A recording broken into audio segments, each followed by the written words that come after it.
Le 6 avril 2017 est un événement historique et mémorable dans le processus de renforcement de l'autorité judiciaire dans notre pays. Ce jour-là, Sa Majesté le roi Mohamed VI, que Dieu l'assiste, a reçu M. Mohamed Abdenabaoui et l'a nommé procureur à la Cour de cassation.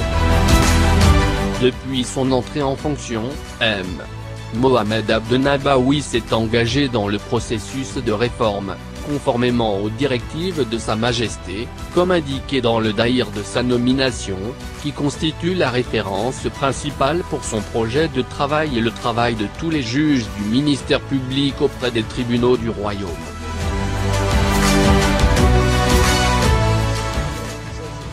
Je suis fier de cet hommage et de cet honneur royal et je suis conscient l'énormité de cette responsabilité. Je vais essayer, avec l'aide de Dieu, d'être à la hauteur des attentes de Sa Majesté par rapport à la réalisation de l'indépendance du pouvoir judiciaire dans la construction d'un ministère public indépendant. Le 7 octobre 2017 est considéré comme le lancement réel de l'indépendance du ministère public vis-à-vis du pouvoir exécutif, où cette salle est témoin d'un événement historique au cours duquel l'autorité judiciaire a achevé l'un de ses éléments les plus importants.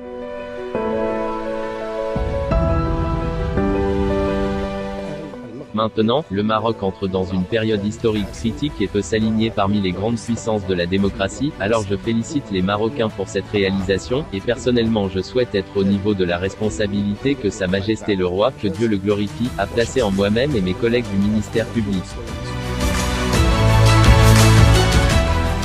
À partir de cette date, un travail énorme a été mené pour relever le défi afin que cette institution réponde aux attentes de Sa Majesté et défende les droits et libertés du peuple marocain. Les premières mesures prises pour refléter l'indépendance réelle ont été de fournir un siège à la présidence du ministère public. Aussitôt, un siège a été mis en place. Ce dernier n'aurait pas pu voir le jour sans la jurisprudence royale et les instructions de Sa Majesté le Roi. En plus, un certain nombre de mesures ont été prises pour refléter efficacement cette indépendance. La publication de la loi numéro 33.17 relative au transfert des pouvoirs de l'autorité gouvernementale chargée de la justice au procureur général de la Cour de cassation en sa qualité de chef du ministère public et à l'adoption de règles pour l'organisation de la présidence du ministère public.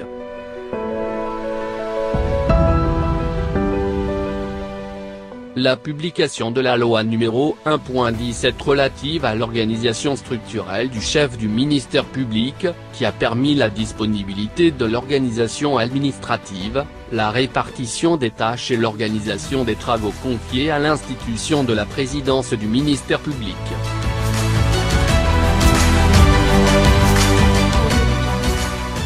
En termes d'infrastructure, la structure interne de l'institution a été achevée en ce qui concerne la structure de l'information, les ressources humaines ou en ce qui concerne la gestion, conformément aux normes de gouvernance, de transparence et de qualité.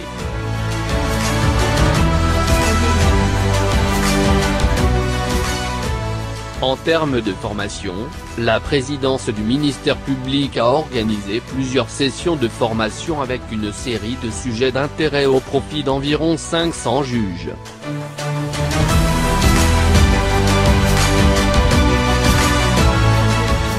Interaction avec les enjeux et les préoccupations des citoyens.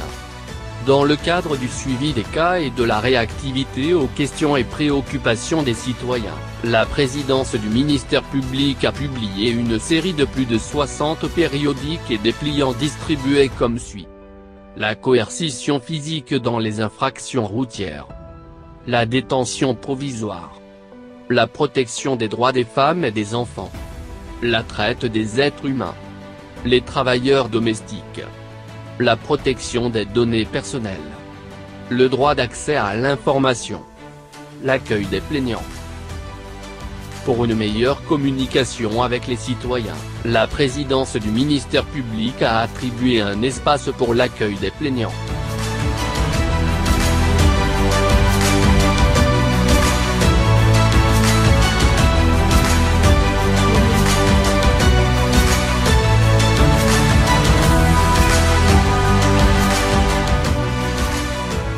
La présidence du ministère public accorde une grande importance à l'étude des plaintes et à l'accueil des plaignants.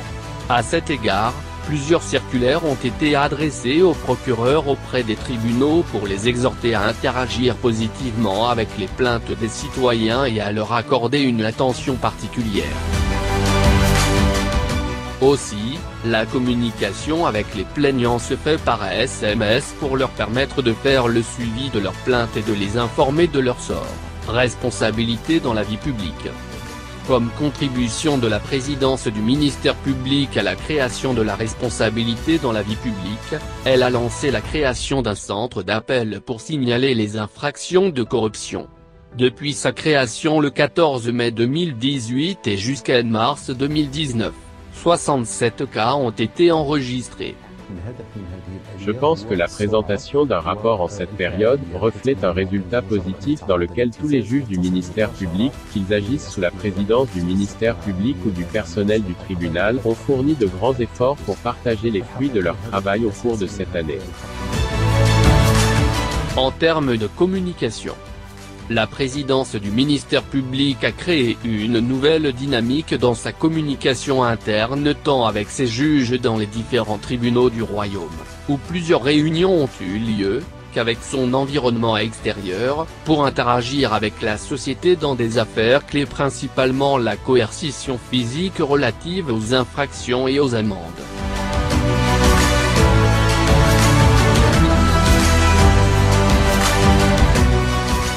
À cet effet, plus de 188 326 mandats de perquisition d'arrestation physique émis ont été annulés.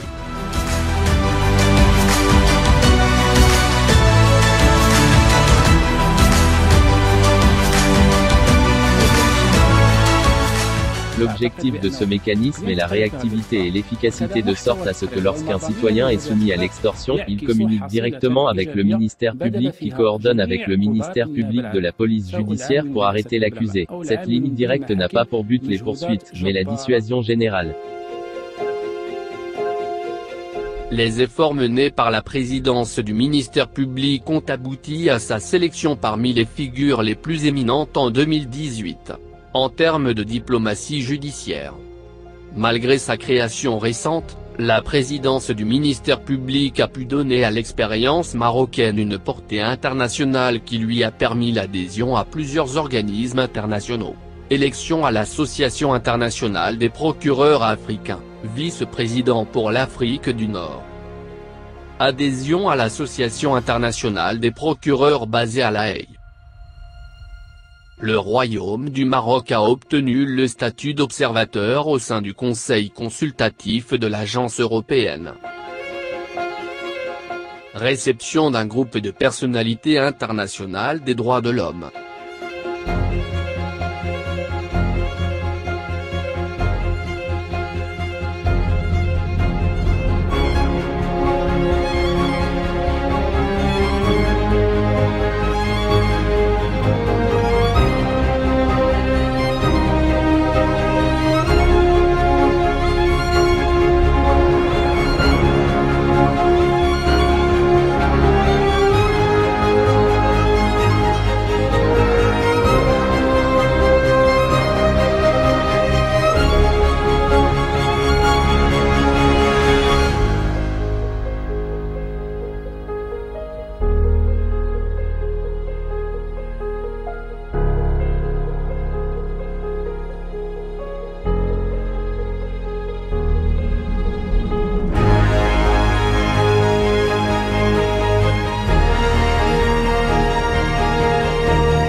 La présidence du ministère public, un engagement renouvelé et une efficacité continue.